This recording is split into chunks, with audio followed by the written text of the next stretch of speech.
Hello दोस्तों, कुछ study channel में आपका स्वागत है। इस वीडियो में हम जानेंगे डिजाइन ऑफ स्नूबर सर्किट। स्नूबर सर्किट वह सर्किट होता है जिसमें रेजिस्टेंस कैपेसिटर सीरीज कॉम्बिनेशन होता है। आप यहाँ पे देख सकते हैं, ये सर्किट डायग्राम है। यहाँ पे रेजिस्टेंस लगा है, कैपेसिटर जो सीरीज में कॉम्बिनेशन है, और ये एससीआर लगा है जो एससीआर के पैरेलल में होता है। ठीक है, यहाँ पे एसी सर्किट को एससीआर के पैरेलल लगा दिया जाता है। बेसिकली एसी सप्लाई को स्विच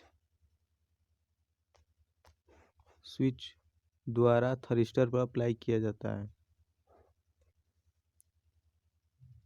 लेकिन एसी करंट एससीआर को फॉरवर्ड ब्लॉकिंग मोड में कर देती है। जो एसी करंट होती है एससीआर को फॉरवर्ड ब्लॉकिंग मोड में कर देती है, और यह करंट रेजिस्टेंस से होकर कैपेसिटर को चार्ज करने लगती है। जो यह करंट होता है वो रेजिस्टेंस से होकर के इस रेजिस्टेंस से होकर जाती है। यहाँ पे ये स्विच लगा है, रेजिस्टेंस होकर के जाती है और कैपेसिटर को क्या करती है, चार्ज करने लगती है।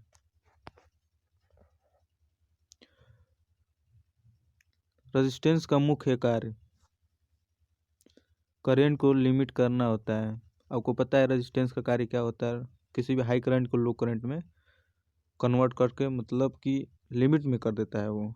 जब कैपेसिटर फुल्ली चार्ज हो जाता है तो उसके डिस्चार्जिंग करंट से एससीआर फुल्ली कंडक्ट हो जाता है। इस प्रकार एससीआर का हाई वोल्टेज से प्रोटेक्शन हो जाता है, मतलब कि हमारा एससीआर ऑन हो जाता है। नेक्स्ट वीडियो में हम जानेंगे, इसमें हमारा अगला हेडिंग है यूनि जंक्शन ट्रांजिस्टर, जिसको शॉर्ट फॉर्म में यूजेटी कहते हैं। यहाँ पे आप देख सकते हैं, ये सिंबल है। इसमें 3 टर्मिनल होते हैं, B1 B2, ये एमीटर है, और ये हमारा ये भी सिंबल है जो ये सर्किट सिंबल है। इसके बारे में हम जानेंगे। यहाँ पे ये करैक्टरिस्टिक्स दिया है यूजेटी का। देखिए, ये आई करंट है, ये वोल्टेज है। ये हमारा ऐसे गया है और ऐसे गया है। ये जो दिख रहा है हमारा पिक पॉइंट है, करंट का पिक पॉइंट है, और ये हमारा वोल्टेज का पॉइंट है, लो वोल्टेज। ये कोफिशिएंट है और ये पॉजिटिव रेजिस्टेंस है। कह रहा है मोस्टली यूज्ड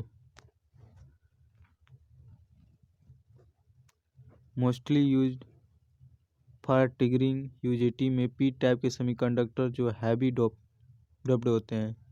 कह रहा है यूजेटी में जो पी टाइप के सेमीकंडक्टर जो होते हैं वो हैवी डोप्ड होते हैं, जो हैवी होते हैं। इसकी एन टाइप के साथ लाइटिंग डोपिंग मतलब हल्का डोपिंग की जाती है, तथा इसमें 3 टर्मिनल होते हैं, बेस 1 बेस 2 एंड एमीटर होता है। जो एन टाइप के साथ लाइट डोपिंग की जाती है, तो हल्का डोपिंग की जाती है।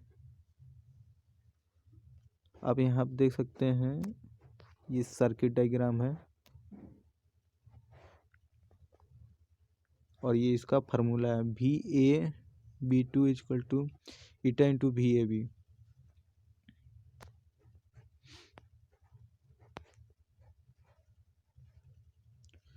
इसके बारे में हम जानेंगे। जब सप्लाई वोल्टेज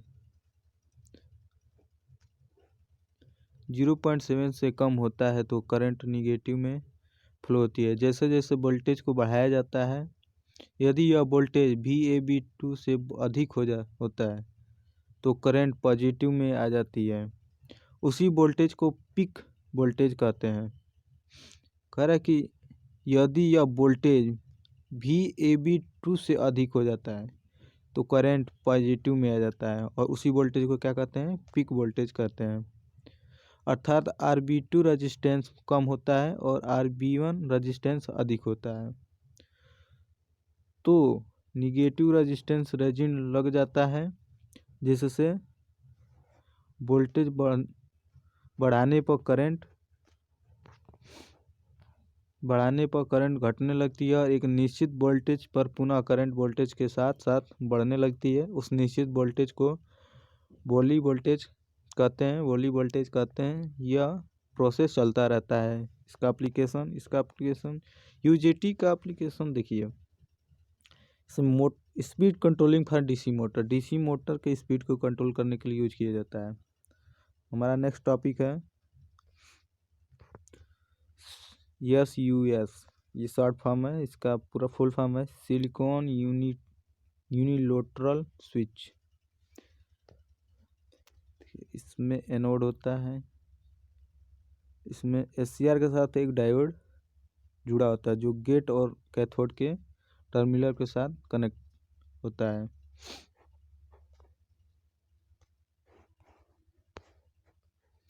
अब इसके बारे में हम जानेंगे। SUS थरिस्टर नॉर्मल SCR जैसा ही होता है। इसको बनाने के लिए गेट तथा गेट के बीच लो वोल्टेज वाला डायोड लगाया जाता है। अभी देखे होंगे सिंबल में ही, देखिए यहाँ पे ये SCR है और कैथोड और गेट के टर्मिनल के साथ क्या है, लो वोल्टेज का डायोड हमने क्या किया है, कनेक्ट किया है। आइए आगे देखते हैं।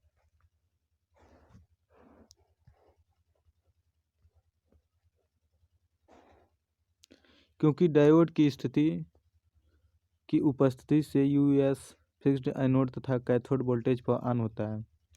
कर डायोड की उपस्थिति से सॉस फिक्स्ड एनोड तथा कैथोड वोल्टेज पर ऑन होता है, जबकि SCR को ट्रिगरिंग देना पड़ती है। SUS में गेट एन लेयर पर इसलिए लगाया जाता है क्योंकि लो वोल्टेज पर जंक्शन J2 फॉरवर्ड बेस्ड हो जाता है। अब इसका हम एप्लीकेशन जानेंगे। इसका टाइमिंग लॉजिक ट्रिगरिंग में इसका यूज किया जाता है। Programmable unijunction transistor next topic है हमारा। इसमें एनोड कैथोड एक गेट पल्स होता है, SCR की तरह ही होता है। इसमें हम प्रोग्रामिंग कर सकते हैं। इसके बारे में कह रहा है कि प्रोग्रामिंग यूनि जंक्शन ट्रांजिस्टर में 4 लेयर 3 जंक्शन तथा 3 टर्मिनल होता है। PUT में गेट एन लेयर पर लगाई जाती है क्योंकि लो वोल्टेज पर जंक्शन J2 फॉरवर्ड बाइस्ड हो जाए तथा SCR की तरह PUT कंडक्ट स्टेट में आ जाए तथा PUT ऑन हो जाए। करेक्ट 3 टर्मिनल होता है। PUT गेट एन लेयर पर लगाई जाती है, जो गेट टर्मिनल है वो एन लेयर पर लगाई जाती है क्योंकि लो वोल्टेज पर जंक्शन J2 फॉरवर्ड बाइस्ड हो जाए। नेक्स्ट टॉपिक है सिलिकॉन कंट्रोलेड स्विच। कि इसमें एनोड कैथोड गेट 1 गेट 2, इसमें 2 गेट होते हैं, इसमें 3 जंक्शन होते हैं और 2 सेमीकंडक्टर होते हैं। ये इसका सिंबल होता है। ये गेट 1 है, गेट 2 है, C1 है, कैथोड है, ये एनोड है। ये करेक्टरिस्टिक है इसका। हमारा ऐसे ऐसे करके ये करेक्टरिस्टिक बनता है इसका। इसके बारे में जानेंगे। इसमें ज़्यादा कुछ देखिए, ध्यान से देखेंगे तो आपको फिगर में ही सब कुछ रहता है। देखिए SCR में 4 लेयर होती हैं, ये आपको पता है। इसमें 2 गेट होते हैं, अभी आपने देखा है। एक गेट को एनोड के साथ निगेटिव पर कनेक्ट किया जाता है, कर एक गेट को एनोड के साथ निगेटिव पर कनेक्ट किया जाता है तथा दूसरा गेट कैथोड के सापेक्ष पॉजिटिव पर कनेक्ट कर दिया जाता है। यदि J1 को कंडक्ट करना है तो एनोड को गेट 2 के साथ फॉरवर्ड बायस करके SCR को ऑन किया जाता है। समझिए यहाँ पे कह रहा है कि यदि J1 को कंडक्ट करना है, अर्थात कह रहा है J1 J2 और J3 होता है।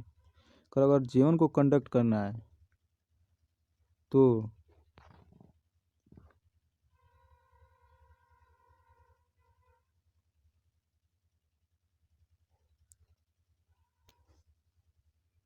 एनोड को गेट 2 के साथ फॉरवर्ड बाइस्ड करके SCR को ऑन किया जाता है।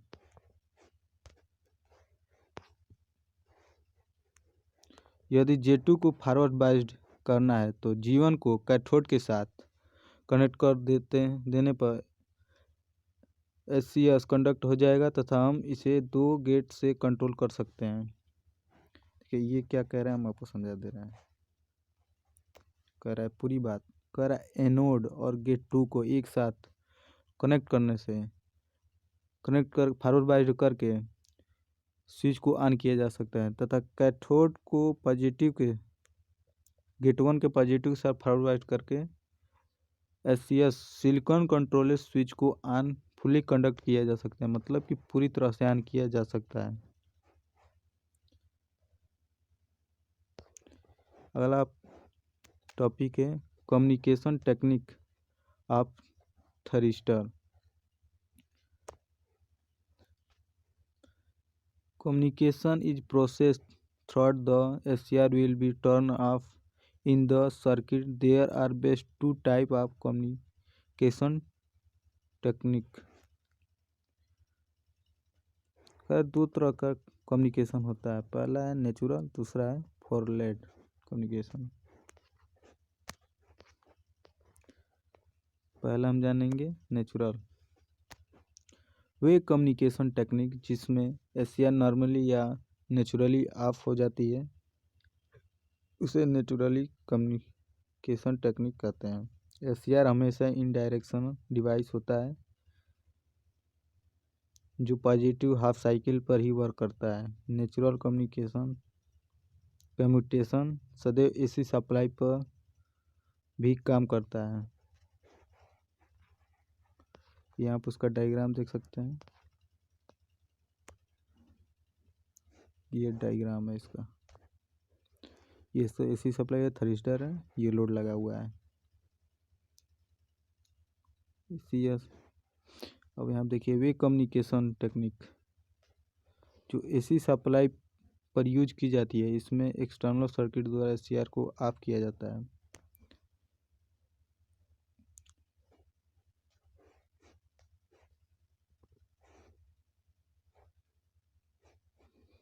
पहला इसमें देखिए load communication, complementary, resonant plus impulse, external pulse,